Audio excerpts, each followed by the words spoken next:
Okay, here I want to I have a A36 steel column that has the cross section shown here. It has a length of 5 meters, and it's fixed at both ends. So I want to go ahead and determine the critical load.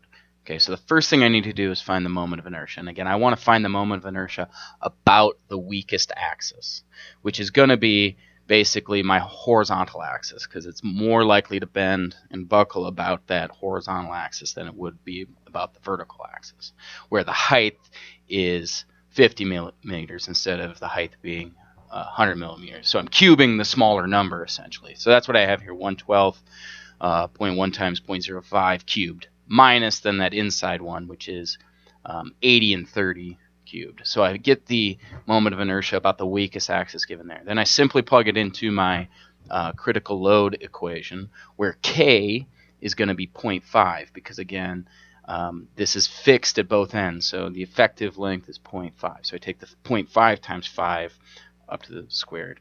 E is 200 gigapascals, so that gets thrown in there. I just calculated. So I get my critical load of 272 kilonewtons. Now, I need to make sure that I don't yield before I get to the buckling. So I want to check that critical stress.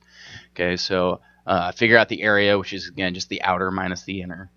Pretty straightforward given there. And I can find my critical load just by my critical stress just given the critical load divided by that area. And that critical stress is 105 megapascals, which is below the yield stress for A36 steel. So again, all I do here is I find the moment of inertia about the weakest axis. Okay. Then using the effective length factor of 0.5 for a fixed fix, I can calculate the critical load. And then I just need to double check that it doesn't yield before it reaches that critical load.